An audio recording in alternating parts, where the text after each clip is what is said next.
Radio City.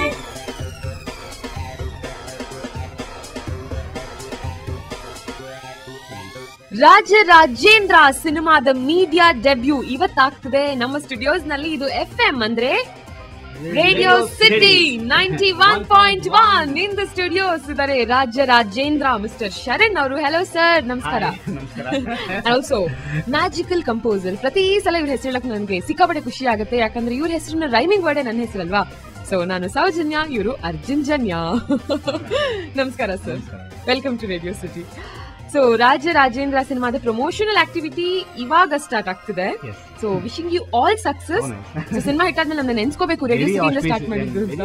ನಮಗೆ ಯಾಕೆ ಗೊತ್ತಾ, ಸೊ ನನ್ನ ಎಲ್ಲಾ ಸಿನಿಮಾಗಳಲ್ಲೂ ಕೂಡ ರೇಡಿಯೋ ಸಿಟಿ ನನ್ನ ಬೆನ್ನೆಲುಬಾಗಿದೆ. So I feel it's a very good omen ನನಗೆ. So nice.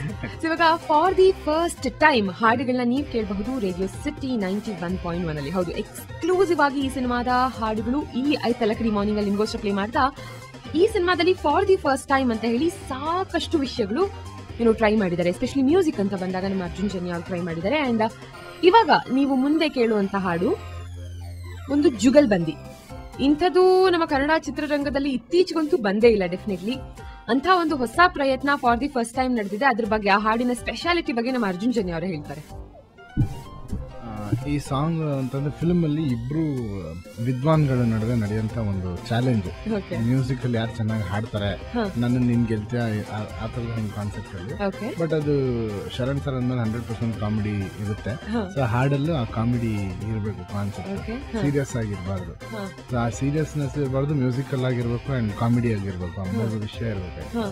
ಸೊ ಅದಕ್ಕೆ ಶಂಕರ್ ಶಾನ್ಭೋಗ್ ಅನ್ನೋ ಮಹಾನ್ ಸಿಂಗರ್ ಕನ್ನಡದಲ್ಲಿ, ವೆರಿ ಗುಡ್ ಹಿಂದೂಸ್ತಾನಿ ಸಿಂಗರ್, ತುಂಬಾ ಒಳ್ಳೆ ಹ್ಯೂಮನ್ ಬೀಯಿಂಗ್ ಅವರು. ಅಂಡ್ ವಿಜಯ್ ಪ್ರಕಾಶ್ ಅವರು ಅಷ್ಟೇ ಕ್ಲಾಸಿಕಲಿ ವೆರಿ ವೆಲ್ ಟ್ರೈನ್ಡ್ ಅವರು, ಕನ್ನಡದವರು. ಸೊ ಇಬ್ರು ಕಾಂಬಿನೇಷನ್ ಅಲ್ಲಿ ಮಾಡಿದೀವಿ. ಅಂಡ್ ತುಂಬಾ ಒಳ್ಳೆ ಹೈಲೈಟ್ ಅಂದ್ರೆ ಇದರ ಲಿರಿಕ್ಸ್ ಬರೆದಿರೋದು ನಾಗೇಂದ್ರ ಪ್ರಸಾದ್ ಅವರು. ಆ ಲಿರಿಕ್ಸ್ ಫುಲ್ ಸಾಂಗ್ ಕೇಳ್ತಾ ಇದ್ರೆ ಇಟ್ಸ್ ಸೋ ನೈಸ್. ಅಂದ್ರೆ ಮ್ಯೂಸಿಕ್ ಎಷ್ಟು ಇಂಪಾರ್ಟೆಂಟ್ ಅನ್ನೋದು ಹೇಳಿದ್ದಾರೆ, ಆಮೇಲೆ ಅದ್ರಲ್ಲಿ ಕಾಮಿಡಿನೂ ಮಾಡಿದ್ದಾರೆ. ತುಂಬಾ ಚೆನ್ನಾಗಿದೆ ಲಿರಿಕ್ಸ್.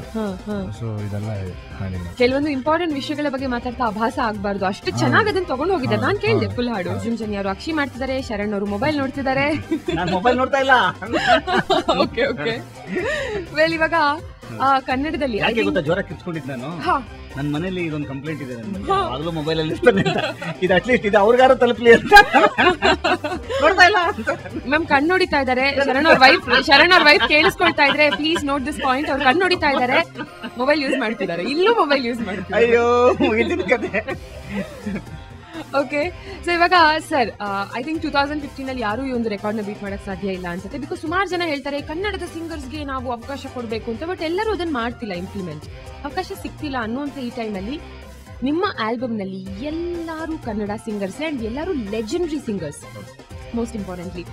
ಅಂಡ್ ಇನ್ನೊಂದೇನಪ್ಪಾ ಅಂದ್ರೆ, ಒಂದ್ ಹಾಡು ನೀವ್ ಹಾಡಿರುವಂತ ಹಾಡು ಇದು. ಈ ಹಾಡಿನ ಬಗ್ಗೆ ಮಾತಾಡ್ಬೇಕಂದ್ರೆ, ಈ ಹಾಡನ್ನ ಇಬ್ರು ಲೆಜೆಂಡರಿ ಸಿಂಗರ್ಸ್ ಹಾಡಿದ್ದಾರೆ. ಒಬ್ಬ ಲೆಜೆಂಡರಿ ಸಿಂಗರ್ ಬಂದು 7 ವರ್ಷದಿಂದ ಪ್ರಾಕ್ಟೀಸ್ ಮಾಡಿದ್ದಾರೆ ಈ ಹಾಡನ್ನ. ಇನ್ನೊಬ್ಬರು ಬಂದು ಇವ್ರದೇ ಒಂದು ಮ್ಯೂಸಿಕ್ ಸ್ಕೂಲ್ ಬೇರೆ ಇದೆ. ಸೊ ಯಾರು ಅದ್ಭುತವಾಗಿ ಹಾಡಿದ್ದಾರೆ ಅಂತ ಡಿಸೈಡ್ ಮಾಡೋದೇ ಕಷ್ಟ ಆಗ್ಬಿಟ್ಟಿದೆ ಸರ್. ನನ್ ಬುಡಕ್ಕೆ ಬಂತು. ಇರ್ಲಿ. ಮಂಜುಳಾ ಗುರುರಾಜ್. ಹೌದು, ಮಂಜುಳಾ ಗುರುರಾಜ್ ಅವರು. ಕನ್ನಡದಲ್ಲಿ ನಾನು ಅಂದರೆ ನನಗೆ ತಿಳುವಳಿಕೆ ಸ್ಟಾರ್ಟ್ ಆದಂಥ ನೆನಪಲ್ಲಿ ಇಂಥ ಸಾಂಗ್ಗಳು, ಇಂಥ ಸಿಂಗರ್ಸು ಅಂತ ಅನ್ನುವಂಥದ್ದು ನೆನಪಿಟ್ಕೊಳ್ಳುವಂಥ ಸಮಯ ಸ್ಟಾರ್ಟ್ ಆದಂಥ ಟೈಮಲ್ಲಿ ನಂಜುಂಡಿ ಕಲ್ಯಾಣ ಸಿನಿಮಾ, ಗುಂಡಿನ ಯಾರು ತಾನೆ. ಸೊ ಈ ಥರದ್ದೆಲ್ಲ ಪ್ರತಿಭೆ ನಮ್ಮಲ್ಲಿ ಕನ್ನಡದಲ್ಲಿ ಇದಾವಲ್ಲ ಅಂತ ಅನ್ನೋವಂಥದ್ದು ಆವಾಗ ಮಾತುಗಳು ಕೇಳ್ತಾ ಇದ್ವಿ. ಇವತ್ತು ಯಾವುದೋ ಒಂದು ದಿವಸ, ಮುಂದೊಂದು ದಿವಸ ಅವ್ರ ಜೊತೆಯಲ್ಲೇ ಒಂದು ಹಾಡನ್ನ ನಾನು ಶೇರ್ ಮಾಡ್ಕೊಳ್ತೀನಿ ಅಂತ ಅನ್ನೋವಂಥದ್ದು ಕನಸು ಕೂಡ ಕಂಡಿರಲಿಲ್ಲ ನಾನು. ಅಲ್ಲ, ಬಟ್ ಅವ್ರ ಹಾಡನ್ನ ಕೇಳಿ ಅವತ್ತು ಗುಂಡು ಹೊಡಿಯಕ್ಕೆ ಸ್ಟಾರ್ಟ್ ಮಾಡಿದ್ದು ಖಾಲಿ. ಅವಾಗ ಮೊಬೈಲ್ ಒಂದು ಹೇಳಿದ್ರು, ಅದು ಊಟ ಕಟ್ಟು ಇದು ಇದೇನಾದ್ರು ಕೇಳಿಸ್ಕೊಂಡ್ರೆ ಮನೆಗೆ ಇಲ್ಲ. ಖುಷಿ ಏನು ಅಂತಂತಂದ್ರೆ, ಒಂದು ಬಚಾವ್ ಏನು ಗೊತ್ತಾ, ಸಪ್ರೇಟ್ ಆಗಿ ಹಾಡಿದ್ವಿ.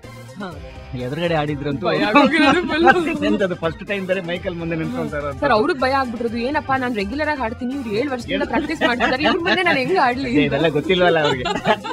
ದಿ ಬಿಗ್ಗೆಸ್ಟ್ ಕಾಂಪ್ಲಿಮೆಂಟ್ ಏನ್ ಗೊತ್ತಾ ಸರ್, ಹಾಡೋದಾಯ್ತು, it's all because of him ಅಷ್ಟೇ. ನಾನು ಈ ಸಾಂಗಿನ ಬಗ್ಗೆ ಹೇಳಲೇಬೇಕು.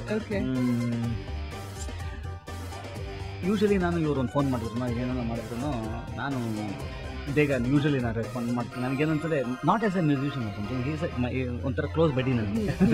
ಸೊ ನಾನು ಅವ್ರ ಹತ್ರ ಒಬ್ಬ ಆ್ಯಕ್ಟರ್ ಆಗಿರಲ್ಲ, ಅವ್ರ ನನ್ನ ಹತ್ರ ಮ್ಯೂಸಿಷಿಯನ್ ಆಗಿರಲ್ಲ. ಸೊ ಇದು ಒಂದು ರ್ಯಾಂಬೋ ಇಂದ ನಡ್ಕೊಂಡು ಬರ್ತಾ ಇರೋಂಥ ಒಂದು ಇದೊಂದು ಸಾಂಗ್ ಹಾಡಬೇಕು ಅಂತ ಬಂದಾಗ ಇದು ಒಂದು 4 ವರ್ಷದಿಂದ ನಡೀತಾ ಇರೋಂಥ ಒಂದು ಇದು ನಡೀತಾ ಇರೋದು. ರ್ಯಾಂಬೋಗೆ ಹಾಡಿಸ್ಬೇಕಾಗಿತ್ತು. ಸೊ ಅಲ್ಲಿಂದ ಬೇಡ ಬೇಡ ಬೇಡ ಇನ್ನು ನೀವು ಪ್ರಾಕ್ಟೀಸ್ ಮಾಡಬೇಕಿತ್ತು. ಇನ್ನು 7 ವರ್ಷ ಮುಗಿಬೇಕು. ಅದು ಇದು ಮುಗಿಬೇಕಲ್ಲ, ಮಂಡಲ ಸಪ್ತರ್ಷಿ ಮಂಡಲ ಮುಗಿಬೇಕಿತ್ತಲ್ಲ. ಓಕೆ ಸರಿ, ನಾ ಅದನ್ನ ಮುಗಿದಿರ್ಲಿಲ್ಲ. ಸರಿ ಬೇಡ ಬೇಡ ಅಂತ. ಈ ಸಲ ಏನಾಗೋಯ್ತು ಅಂದ್ರೆ ಫೋರ್ಸು ಯಾವ ಮಟ್ಟಕ್ಕಿತ್ತು ಅಂತ ಹೇಳ್ತೀನಿ ನಾನು. ಫೋನ್ ಅವಾಯ್ಡ್ ಮಾಡೋದು, ಸರಿ ಇವ್ರು ಮೆಸೇಜ್ ಮಾಡಿದ್ರೆ ರಿಪ್ಲೈ ಮಾಡಲ್ಲ. ಸೊ ಸ್ವಲ್ಪ ಕೊಬ್ಬು ಅನ್ಕೊಂಡ್ರು ಪರವಾಗಿಲ್ಲ, ಹಂಗಾರು ಬಿಟ್ಟು ಬಿಡ್ಲಿ. ಆಮೇಲೆ ಬಾಸ್ ಇದಕ್ಕೆ ನಾನು ಹೇಳಿದ್ದು ಅಂತ ಅಂದ್ಬಿಟ್ಟು ಹೆಂಗೋ ಮ್ಯಾನೇಜ್ ಮಾಡ್ಬಿಡೋಣ ಅಂತ ಅಂದ್ಬಿಟ್ಟು ನಾನು ಇರೋ ಬರೋ ಎಲ್ಲ ಇದನ್ನು ಕೂಡ ಪ್ರಯೋಗಿಸಿದ್ದೀನಿ. ಅದನ್ನ ಅನ್ಕೊಂಬ್ಲಿ ಕೊಬ್ಬು ಅಂತ ಅನ್ಕೊಳ್ಳಿ, ಕೊಬ್ಬಿನ ಪರಮಾವಧಿ ಅಂತ ಅನ್ಕೊಂಡ್ಬಿಟ್ಟು ಏನು ಕೊಬ್ಬಿನು ಇರ್ಲಿ ಆಮೇಲೆ ಮಾಡೋಣ ಅಂತ ಅಂದ್ಬಿಟ್ಟು ಹೆಂಗೆ ಆಡಿಸ್ಬಿಡ್ತಾರೆ ಅಂತಂದು ಅನ್ಕೊಂಡಿದ್ದೀನಿ. ಅದು ಆಡ್ತಾ ಇಲ್ಲ ಇವರು. ಎಲ್ಲಿಗೆ ಬಂದ್ಬಿಡ್ತು ಅಂತಂದ್ರೆ ಆಡಿಯೋ ರಿಲೀಸ್ ಬಂತಲ್ಲ, ಆಡಿಯೋ ರಿಲೀಸ್ ಯಾವ ಮಾಡೋಣ ಏನೋ ಇರ್ತಾ ಅಂತ ಇದೊಂದು ಸಾಂಗ್ ನನಗೆ ಬ್ಯಾಲೆನ್ಸ್ ಉಳ್ಕೊಂಡಿದ್ರು. ಹೆಂಗ್ ಹಠ ಆಡಿದ್ರು ಅಂದ್ರೆ ಆಗೋಗಿದೆ ಅನ್ಕೊಂಡ್ರಾ?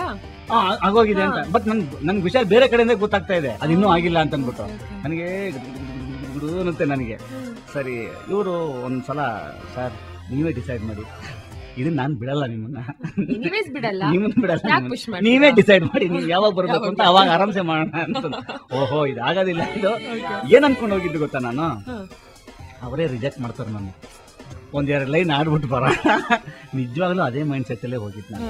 ಸೊ ನನಗೆ ಲಾಸ್ಟಲ್ಲಿ ಕೇಳಿ ಸಾಂಗ್, ನಾನು ನನ್ನ ಮೇಕಿಂಗ್ ವಿಡಿಯೋದಲ್ಲೂ ಇದೆ, ಸಾಂಗ್ ಮುಗಿತಂತೆ ಯಪ್ಪ ಅಂತ ಅಂದ್ಬಿಟ್ಟು ಮೈಕಿಗೆಲ್ಲ ಎಲ್ಲರ ಕೈಗೂ ಕಾಲಿಗೂ ಬಿದ್ದುಬಿಟ್ಟಿದ್ದೀನಿ. ಏನಕ್ಕೆ ಅಂದರೆ ಅದನ್ನ ಓಕೆ ಮಾಡ್ತಾರೋ ಇಲ್ವೋ ಅಂತ ಅಂತದ್ದು ಗೊತ್ತಿರಲಿಲ್ಲ, ಅವರೇ ರಿಜೆಕ್ಟ್ ಮಾಡ್ತಾರೆ ಅಂತಾನೆ ಹೋಗಿದ್ದು ನಾನು. ಸೊ ಅದನ್ನ ಉಳಿಸ್ಕೊಂಡ್ರು.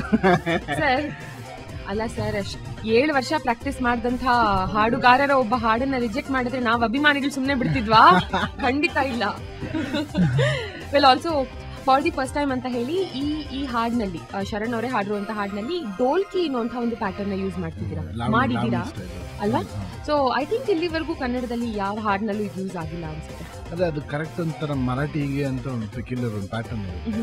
ಅದು ರೆಗ್ಯುಲರ್ ಅದೇ ಪ್ಯಾಟರ್ನ್ ಇಟ್ಟು ಸಾಂಗ್ ಮಾಡಿರೋದು ನಮ್ಗೆ ಕರೆಕ್ಟಾಗಿ ಗೊತ್ತಿಲ್ಲ ಅಂತ. ಬಟ್ ಫ್ರೆಶ್ ಆಗಿ ಕೇಳ್ತಾ ಇದ್ರು ನಮಗೆ. ಬಹಳ ದಿನದಿಂದ ಇತ್ತು ಈ ಥರದ್ದು ಒಂದು ಸಾಂಗ್ ತರಬೇಕು ಅಂತ.